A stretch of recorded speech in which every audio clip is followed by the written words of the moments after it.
कश्मीर तेरा हुस्न हुआ दर्द की तस्वीर, आंसू है तेरी आंख में, पैरों में जंजीर।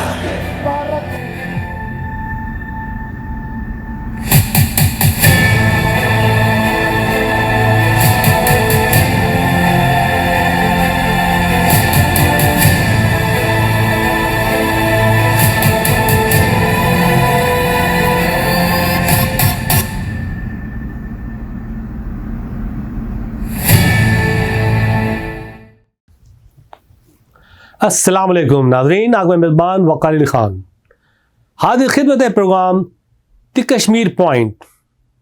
नाज़रीन, OPTV ग्लोबल पे ये पहली बार हम ये प्रोग्राम पेश कर रहे हैं और हमने इस प्रोग्राम का आगाज़ किया है कि हम कश्मीर के इश्यूज़ पर बात करेंगे टाइम टू टाइम, और ये प्रोग्राम है the Kashmir point.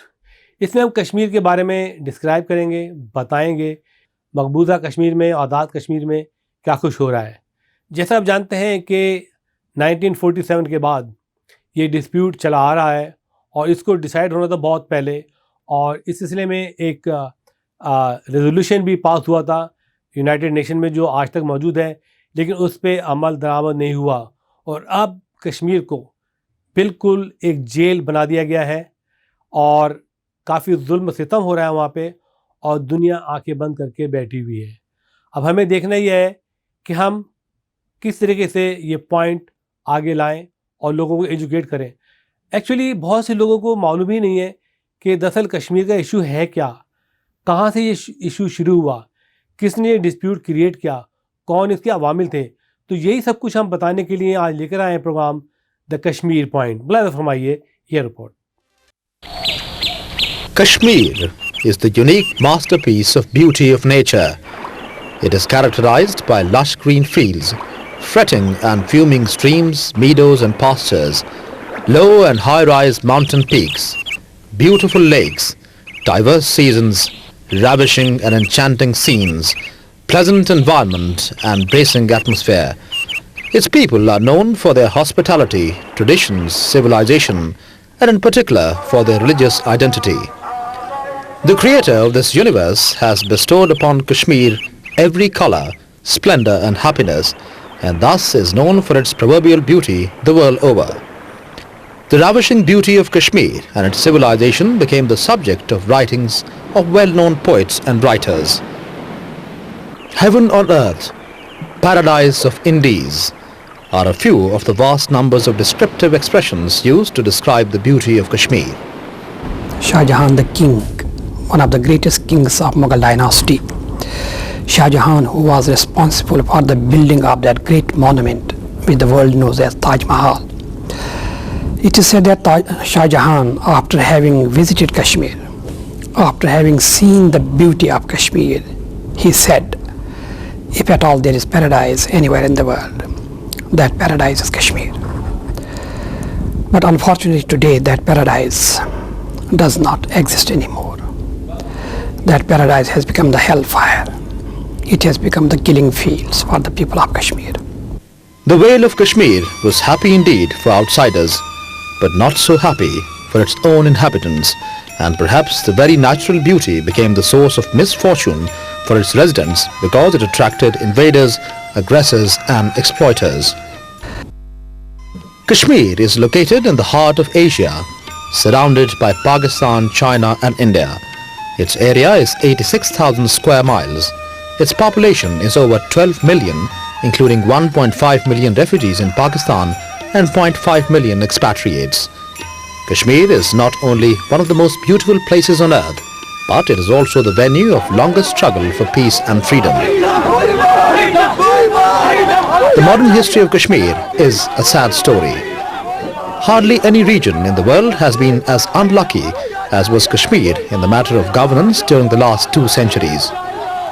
Sadly for Kashmir, first as a nation they were subjugated by the British, and secondly their entire territory, including its inhabitants, was sold against the paltry sum of 75 lakhs Sikha Nanak Shahi to the Maharaja Gulab Singh in 1846. This was the biggest ever human sale in the history of mankind. The people of Jammu and Kashmir always resented and rejected this deal and launched movement against this notorious treaty, the Treaty of Amritsar. The Dogra rulers used their brute force against the people and flayed some of them alive. Despite all these brutalities, the people of Kashmir continued their struggle for freedom. This tyrannical Dogra rule lasted for over a century. During this period, Kashmiris were subjected to every kind of extortion and oppression. OPTV, आपका अपना channel. Kashmir तेरा हुस्न हुआ दर्द की तस्वीर, आंसू है तेरी आंख में, पैरों में जंजीर।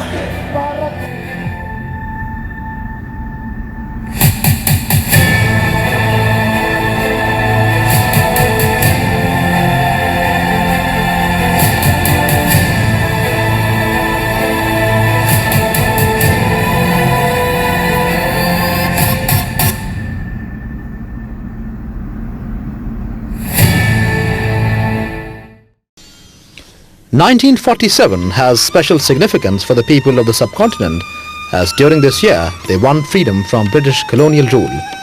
But the future of Kashmir was left in abeyance. On 3rd June 1947, Lord Mountbatten announced the Partition Plan of India. It was decided that geographically contiguous Muslim majority areas were to accede to Pakistan and Hindu majority areas were to go with India. Same was the formula for princely states to join India or Pakistan according to their demographic contiguity and religious majority. The Muslim rulers of Hyderabad, Junagadh and Manavadar opted to join Pakistan. India forcibly occupied 3 states on the pretext that the people and not the rulers should decide the fate of the states. On the contrary, India took a different plea that the non-Muslim ruler of Kashmir was competent to take the decision about the future of its 86% Muslim population. Even this plea of the Indian government is weak, as it is not backed by any legal document. The so-called letter that the Indian government quotes in her support is itself not available. The first Governor General of India, Lord Mountbatten, communicated to the Maharaja of Kashmir in his letter dated October 27, 1947. In consistence with their policy that in case of any state where the issue of accession has been the subject of dispute, the question of accession should be decided in accordance with the wishes of the people of the state. Kashmir is predominantly a Muslim state contiguous to Pakistan, and its accession to Pakistan was natural. In accordance with the partition plan, the people of Kashmir announced their will to join Pakistan on July 13, 1947, in an open session of the representative political party of All Jammu and Kashmir Muslim Conference. Shortly after two dominions, India and Pakistan, came into existence, a sinister conspiracy to annex Kashmir was hatched in the corridors of power in New Delhi. The Radcliffe Award of Boundary Commission defeated its own principles when it handed over Muslim majority districts of Ferozpur and Gurdaspur to India, although it had been clearly established in 1941 census as a Muslim majority area and was contiguous to the frontiers of Pakistan. One has to presume that Mountbatten prevailed upon Radcliffe to change it. By what means, I don't know. He was very persuasive when he chose to be Mountbatten, and if he put it to Radcliffe, which he might have, that you're going to cause civil war between these two dominions, or very serious trouble, maybe Radcliffe would have changed it, but he should not have, because it was based on population facts which he couldn't alter and which were supposed to be the basis of his award. So it reflects discredit on both Mountbatten and Radcliffe, this situation. Violating the principles of partition, India invaded the state of Jammu and Kashmir under the pretext of sham instrument of accession, which it has failed to produce at any international forum. India claims that Maharaja Hari Singh signed the instrument of accession on 26 October 1947 in Jammu. Renowned historian Alastair Lamb called it as the birth of tragedy in chapter 6 of his book. There would always be those Indians of legalistic bent who would argue that the state of Jammu and Kashmir was now a permanent part of the Indian Union, from which no force could detach it. This emphasis was all the more unfortunate given the way in which the Indian side deliberately distorted, even fabricated the facts of accession as we have seen. The Indian claim that India only intervened in Kashmir after Maharaja had acceded to India was false, as Nehru and in all probability Mountbatten too knew fully well at the time, even though they allowed it to be enshrined in formal communication to M.A. Jinnah and in the Indian White Paper of March 1948. Accession after intervention, if indeed took place at all, could all too well be accession under duress and as such of dubious validity. The people of Kashmir, who were already up in revolt against Dogra rule, launched their movement against Indian aggression and liberated a part of the state which is now known as Azad Jammu and Kashmir. Fearing the fall of entire state to the freedom-loving people of Kashmir, India took the issue to the United Nations. The UN passed 2 resolutions granting the people of Jammu and Kashmir the right of self-determination.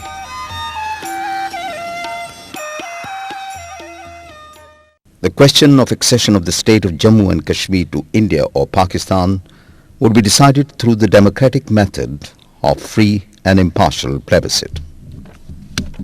India and Pakistan supported these resolutions, and even Prime Minister Nehru said in 1951, we had given our pledge to the people of Kashmir and subsequently to the United Nations. We stood by it and we stand by it today.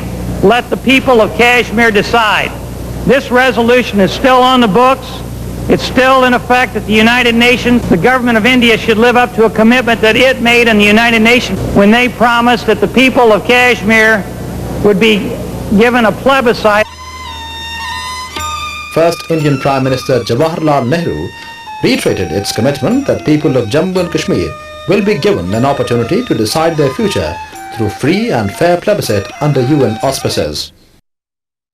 Our pledge to the people of Kashmir, if you like, the people of this world, that this matter could be affirmed or cancelled by the people of Kashmir according to their wishes. We do not wish to win people against their will with the help of armed force, and if the people want to part company with us, they may go their own way and we shall go ours. We want no forced marriages, no forced unions. Indian state policy soon took a somersault over its commitment in the United Nations, and instead of promised plebiscite, it staged sham elections in 1951, in which 73 out of 75 member Constituent Assembly were elected unopposed, and a puppet regime was installed in occupied Jammu and Kashmir. The intention was that election to the Constituent Assembly would be presented to world opinion as a substitute for plebiscite. Indian move to back out its pledges provoked 2 more resolutions from the United Nations in 1951 and 1957, declaring that any action of the Constituent Assembly vis-à-vis the status of Kashmir is ultra vires. The resolutions in clear-cut terms laid down Any action that Assembly might attempt to take to determine the future shape, affiliation of the entire state or any part thereof would not constitute a disposition of the state in accordance with the principles accepted by both the parties in Security Council. Elections of 1951 were followed by a series of sham elections. All these elections were equally fraudulent. The massive rigging in 1987 elections disillusioned the Kashmiri electorate, who was repeatedly cheated. After this humiliation, the people took recourse of armed campaign to throw off the yoke of bondage, very much in consonance with the UN Charter that gives all the colonized people and even member states the right to use all conceivable means in pursuit of their right of self-determination. Woodrow Wilson said these words in 1918, and they're as relevant now as they were then. National aspirations must be respected.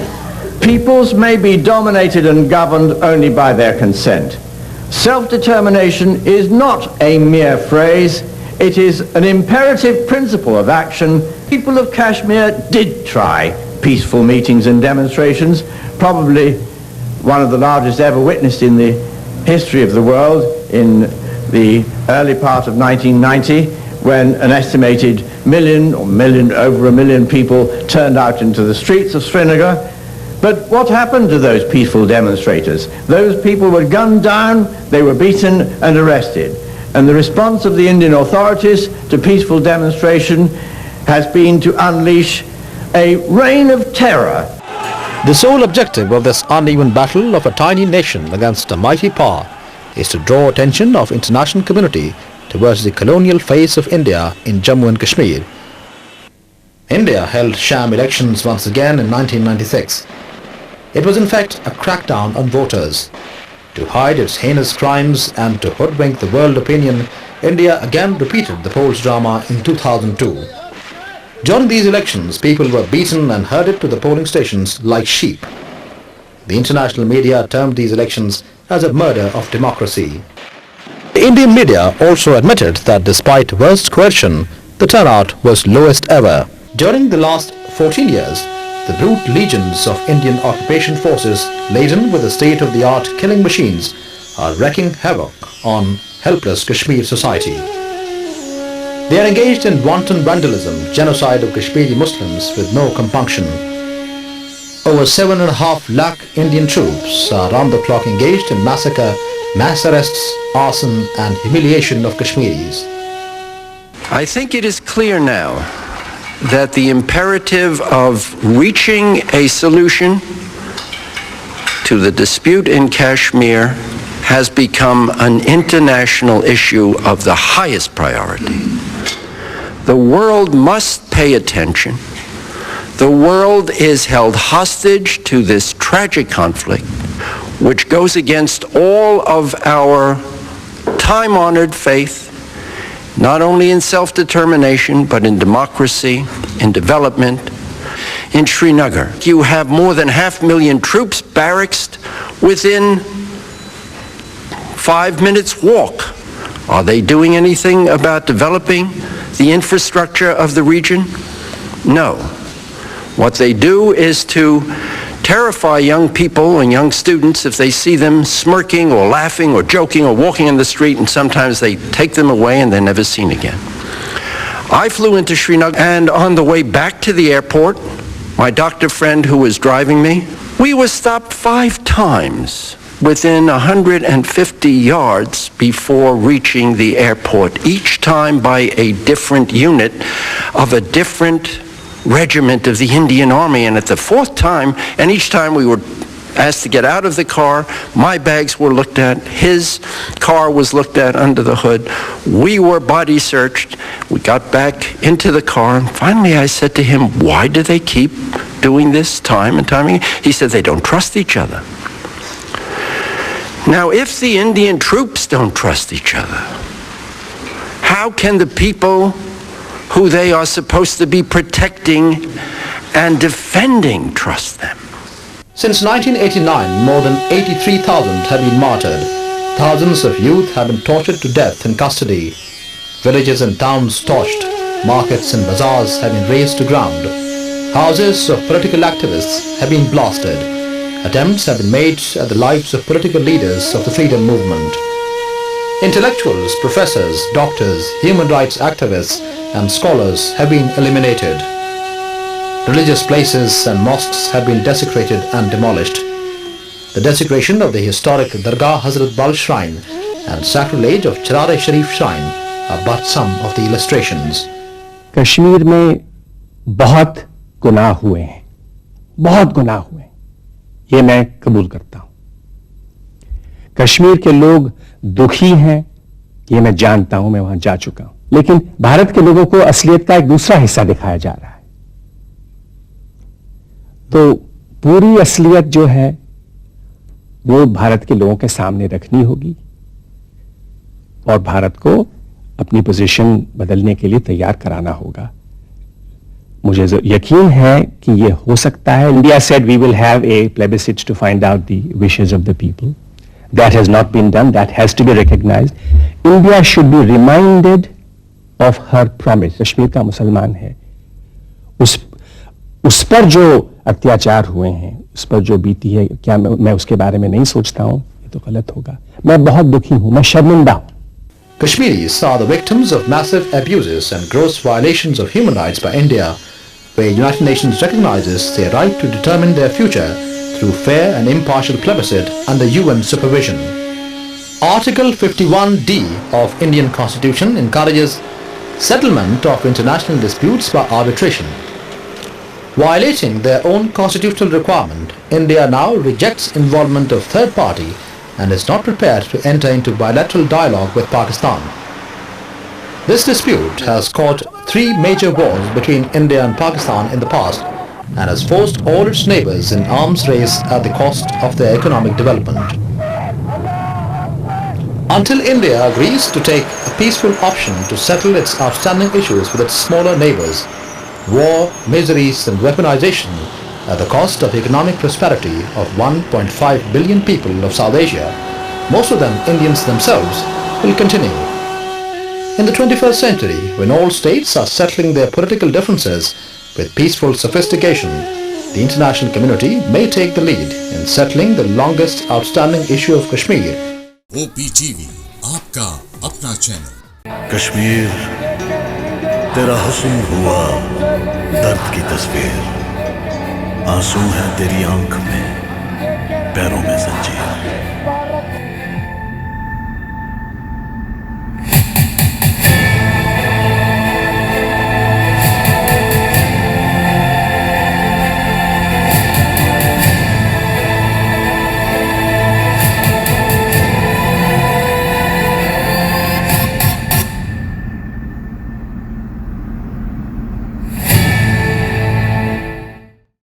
تو ناظرین، آپ دیکھ رہے تھے دا Kashmir point.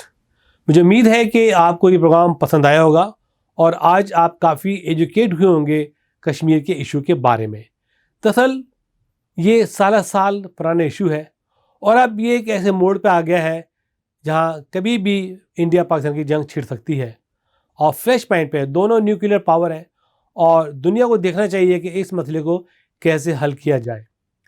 Kashmiri آخر کب تک یہ ظلم اور ستم سہتے رہیں گے؟ اس کے ساتھ ہی آپ میں میزبان وقار علی خان دی کشمیر پوائنٹ سے اجازت چاہے گا۔ دیکھتے رہیے OPTV گلوبل۔ اللہ حافظ۔ پاکستان پائند آباد۔ OPTV، آپ کا اپنا چینل۔ کشمیر تیرا حسن ہوا درد کی تصویر، آنسو ہے تیری آنکھ میں، پیروں میں زنجیر۔